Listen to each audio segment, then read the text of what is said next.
Hello everybody and welcome to today's seminar presentation. My name is 𝒓𝒆𝒔𝒐𝒖𝒓𝒄𝒆𝒔 and I will be presenting today on the topic media and moral panic. So firstly, just a quick overview for you all. So as you can see, we're going to start with some definitions, going to define moral panic, media and moral panic, and then moving on to the history of moral panics through a timeline, looking at studying moral panics and the influence of the media, and our two key theorists are there. And then we're looking at a race-related moral panic called 𝒂𝒂𝒂, and then another race-related moral panic known as the cocaine crack babies. And then we're moving on to activity number 1, which is an analysis of the crack babies moral panic. So that's what you guys then. And then we're looking at the implications for future educational practice. And then activity number 2, which is again another race-related moral panic as such, called Ebola. And then we will conclude. So let's get started. Firstly, looking at our definitions. Now, these definitions were all defined by Lynn in our lecture, which I'm sure you've all seen, so I'm not going to spend too much time on them. And of course, she sourced them from the Oxford English Dictionary. But moral is concerned with, based on, or adhering to the code of behaviour that is considered right or acceptable in a particular society, rather than legal rights or duties. So the interesting thing about moral is that it is contextualized, so it is based upon a deemed rightness during that time, okay? Panic is a sudden uncontrollable fear and anxiety, often causing wildly unthinking behaviour. The media is the main means of mass communication, so television, radio and newspapers regarded collectively.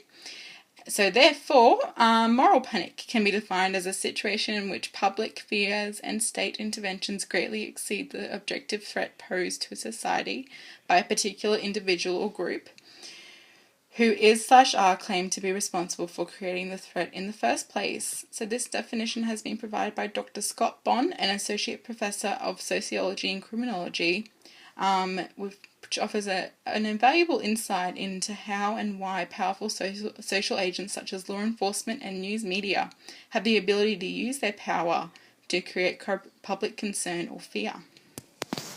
So moving on to our timeline. Now, Lynn, again, has covered the history of moral panics in the lecture. So what I've done is create a timeline for you all to access as a PDF file in your PD package and also on Blackboard. Now, I will note, though, however, that moral panics are not necessarily a new concept within society. So we have got examples that date back as far as 428 BC. However, for many years, there simply wasn't a psychological reasoning or definition for the reactions and behaviours of people during their respectable time.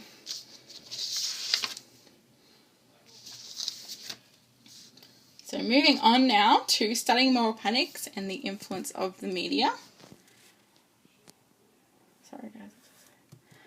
So firstly, Stanley Cohen. So Stanley Cohen in 1972 wrote the book 𝒂𝒄𝒕𝒊𝒗𝒊𝒕𝒚, and Moral Panics. It was an influential text on the role played by the media in mobilising the public against perceived threats to the social order. So the purpose of writing the book was for Cohen to analyse the over-exaggerated fallout that followed post a minor brawl in 1964 in a small seaside town of Clacton in the UK. Such an event would normally have barely warranted a mention in the national media, but this time it was different. The media picked up on the quarrel, of course they ran with it, and therefore the panic started from there. So a number of issues were raised by Cohen. Firstly, and most obviously, is that the media is not simply a passive observer of news, rather it is instrumental in constructing and creating impact. Cohen further highlights how the media was responsible for over-exaggerating and distorting the facts about the significance of the events that followed that day, and most importantly, the threats they posed. So moving on to our next theorist, Gordon Ben Yehuda. So the concept of a moral panic has been widely used by sociologists from around the world. However, sociologists from America once regarded the term as suffering from a lack of precise indicators and therefore had little use once upon a time. In an attempt to make the concept less ambiguous, Gordon Ben Yehuda suggested the following 5 specific indicators of a moral panic. So now these again have been covered by Lynn. They're also in your PD package on your screen now, and I'll upload it onto our Padlet. So I'm not going to go into it, but I will just reiterate that we've got concern, hostility, consensus, disproportion, and volatility as our stages of a moral panic in terms of indicators. So moving on to our race-related moral panic, known as wilding. So you might be thinking, well, what is wilding? Now, it was in 1989, in New York City, a young woman was attacked and raped by 7 youths while jogging through Central Park. So the tragic event popularly became known as wilding, as it was a stylized term used to describe the act of sexual violence committed by this group of urban teenagers. As a newly discovered threat to public safety, wilding consumed the media and captured the attention of politicians and local criminal justice establishments, all of which began campaigning for tougher measures to proceed when dealing with matters of youth violence.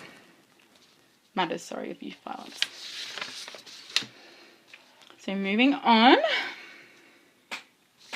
the term wilding made a greater impact, although initially used by the media to stylize the term, wilding made a greater impact on society and culture by becoming another synonym for youth violence, contributing to the fear of crime and moral panic. As a moral panic, wilding reinforced racial bias in criminal stereotypes, as not only did youth violence have a new name placed upon it, i.e. wilding, but it had a new face as well. So this face was a stereotypical resemblance of a young Black and Latino male residing in urban centres. So next up, we're going to move on to linking our indicators of moral panic framework to this event. So firstly, starting with concern, the volume of immediate media attention to wilding. In the case of wilding, the volume of immediate media attention provides verifiable evidence of the emergence of a new form of social threat. So between 1989, the year of the attack, on the Central Park jogger, and 1997, 156 articles were published in 4 New York City newspapers in which the term wilding was used to describe youth violence. The word widely spread rapidly as a popular soundbite connoting something dangerous and sinister. So if you look at our table there, that shows just how much this word was being used and how spread it was. So it really just blew up.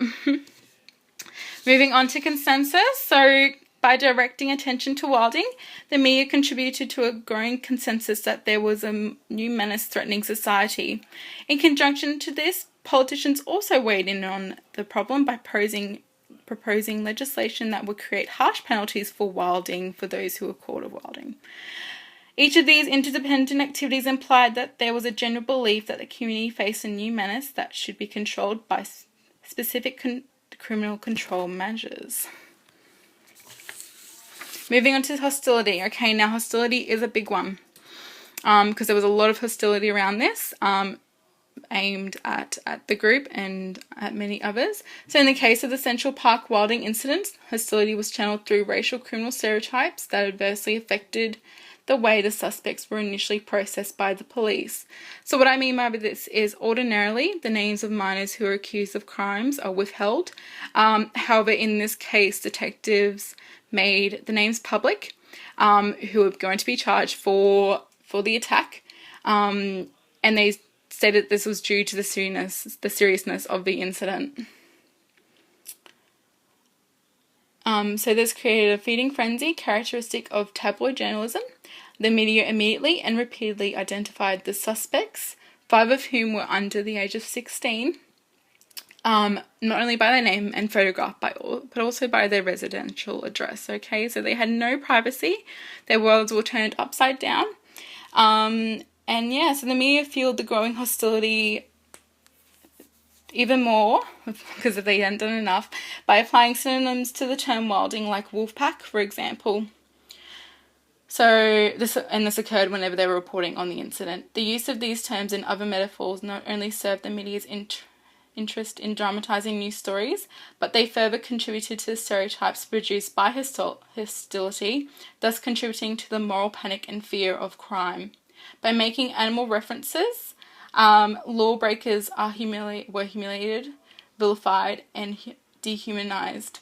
So therefore, harsher penalties were justified. They were easily justified for criminal defendants and also the public, because the criminals were regarded in such ways as animals and or members of a pack.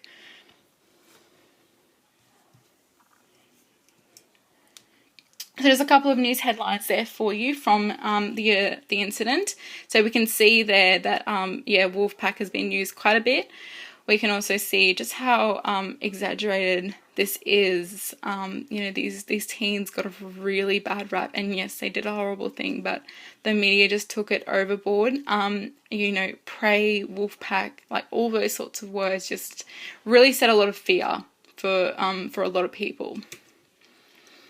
Moving on to disproportion. So it's pretty easy to say that the public anxiety was excessive. Claim makers fueled this and contributed to public anxiety by publicising false or exaggerated claims about the alleged problem. So as I previously noted, the press delivered a steady flow of metaphors depicting suspects in wilding incidents as urban terrorists and animals. Just as the word pack projects a danger to society, the term gang also implied a similar threat. While many attempts were made by media outlets to keep the perceived threat going, given the thousands of various acts of lawlessness in New York City in any given year, the chances of falling victim to a wilding was so remote that it would be difficult to justify a statistical calculation of the risk. So facts such as these really do reiterate and support the belief that the wilding incident was a perceived threat only, and that it was greatly exaggerated and made to be much more than it really is in reality.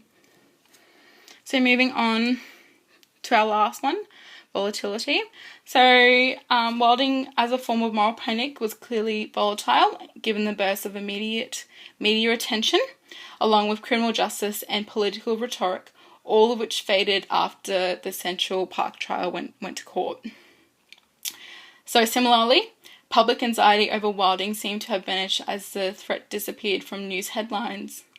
However, still remnants of the wilding phenomenon linger, particularly in the lexicon of urban crime that reinforces racial criminal stereotypes. As a result, prejudice and discrimination in the criminal justice system is being reproduced. So just in conclusion to this, regarding this topic, so the wilding phenomenon is clear to see now based on this analysis. It satisfies the classic criteria of a moral panic due to the young black, including Latino of course, males were the identified group. They were viewed as a menace and thus targeted by the criminal justice machinery. Relatedly, the threat of wilding was stylized and created and greatly exaggerated, in the media, a form of attention that dissipated, along with public concern soon after the Central Park jogger incident had been trialled in court. Left in its wake, however, Welch et al. 2002 summarised the lasting effect of the incident. Wilding resonates in the public imagination as a stark criminal stereotype affixed to young black and Latino males. In that sense, wilding emerges as a symbolic expression of anxiety over youth violence, resulting in many young men of colour being scapegoated as villains, folk devils, and other representations of evil. Indeed, animal metaphors, wolfpack for example, used to dehumanize minority men came easily to the media, criminal justice, and political officials and the public. So a real lasting effect on these boys and also on their race. Moving on to the race-related moral panic known as cocaine or crack babies. So this is an epidemic that arose in the mid-1980s and involved waves of cocaine-addicted mothers giving birth to babies believed to be born addicted to the drug as well. So there was widespread media coverage throughout, and legislation was eventually redesigned to criminalise drug-addicted mothers. they were actually charged of child abuse in courts. So the idea and scientific findings that claimed prenatal cocaine exposure caused harm in infants, as opposed to malnutrition and social ills, was dubious from the beginning. So due to the spread, however, the media, the idea persisted for years and began serving as a racist shorthand for African Americans considered slow or criminal. So additionally, panic arose due to a misinformed belief that a whole generation of African Americans were going to grow up and become drug-addicted criminals. So a lot of stereotyping occurred, and yeah, it's prominent. You know, it was the they, the othering, and the grouping. So over to the activity now, okay? So this is on you guys. And your task is to firstly watch this video in the link there. And now while you're watching, identify and write down the key events that are an indicator of moral panic as per the Good and Ben framework, okay? So I want you to really link it all back and state how, like, each event or what event relates to the concept of concern and so forth. I then want you to reflect upon what you have watched in the video and the influence media had during this time. And now I want you to post your full response and reflection into the Padlet. The link to this is at the bottom of this video in the description box, okay? So check that out and post it there. I'll post up my response as well for you guys to have a look at, and yeah, if you get stuck, take a look at that. So I'll just get you guys to pause this seminar presentation now to complete activity 1, and yeah, resume and press play when you're ready. Welcome back. Now we're going to move on to implications for future educational practice. So there are a number of arguments that support giving school children a better understanding of the media, specifically the news media, as part of their formal education. So these arguments vary in their approach and significance, however all draw to the same conclusion of the subject is far too important to ignore. So one of our concepts and one of the benefits of media education is the development of critical thinking skills. So conceptual skills required to better understand the media bring benefits beyond the boundaries of the discipline itself. So this is a strong belief of those who see value in media education. So yeah, it's true. If we go on, we can see that the media studies as a discipline promotes critical thinking through addressing the way news messages are assembled and distributed, grasping how audiences can receive and negotiate these messages, and thinking about the nature of the forces that give rise to those messages in the first place. So by giving students or providing students with opportunities to engage with materials that follow the critical thinking process of criticism and reflection, we can ultimately result in allowing our students to be intellectually competent, flexible, and insightful, okay? And this is really important for our future, especially as we grow and develop as a society, and with media and technology is really developing as well. Moving on to decoding, which is another skill and benefit of media education. So in decoding, the importance around teaching students to decode the media has been risen over the past decade or so. The aim of teaching this decoding is to aid students in understanding that the news is not impartial, and that the shaping of opinion through the media often comes with a range of different agendas. Popular media outlets of newspapers and television news coverages are full of domestic politics, world events, local issues, sports reports, cultural reviews, and advertisements. So to some it might be seen that topics of discussion relating to education are seemingly excluded.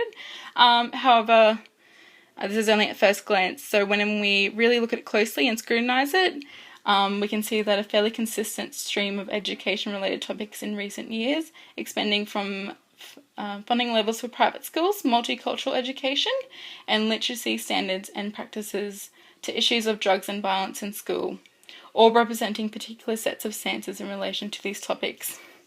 So the point of importance is equipping students with the capabilities and understanding that when it comes to what's going on in the media, there's more than meets the eye.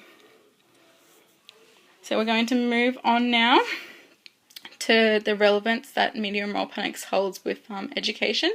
So Tate 2013 highlights the fact that the media frequently plays a significant role in whipping up moral panics within our society, panics that have either direct or indirect consequences for education. So it's a really important thing to note. And furthermore to this, it is important to remind us that this feeds back into our public policy and determines our perceptions of what is going on in our schools, okay? So as future educators, we have a range of responsibilities placed upon us in order to ensure our students have the tools to flourish and to active, informed citizens who can reason effectively and participate in shaping our ever-expanding global society. So moving on to activity number 2, we're going to link a few things together. Now, firstly, yes, it is on Ebola, and as you can see, you've got your task instructions there. So you're going to follow the links posted down below in the description box to read the provided articles and watch a short video regarding the Ebola crisis. Okay, now I must advise with this video, mild explicit language is used. So if you don't wish to watch it, then that is okay. However, it is a light-hearted, more so tongue-in-cheek, humorous perspective on the crisis. So I would highly recommend that you watch it, and please do watch it if you don't have an issue with the language, because it is brilliant. Okay, so I want you to use that and then some other articles that are listed below to complete this activity. Now, I want you to wait until I finish with the conclusion to complete this, so don't start that one yet, but just in regards to the rest of your instructions. So you're going to base upon what you read/watch, develop an opinion as to whether you believe that the Ebola crisis is or is not an example of a recent moral panic. Your response can include links to the article/video, indicators of moral panic framework, and your own personal experiences or beliefs on this topic. So that's one part, and then you've also got a reflection. So in the reflections, I want you to reflect on what implications does a crisis like Ebola have on us as future educators. So consider our future students, multicultural classrooms, wider diversity. How might media frenzies that are pretty stereotypical and pretty race-related have an impact on them? And then again, post your full response and reflection into the Padlet, please. So in conclusion, this is a quote from Tate 2013 in the textbook, and it's brilliant. It summarizes this all up nicely.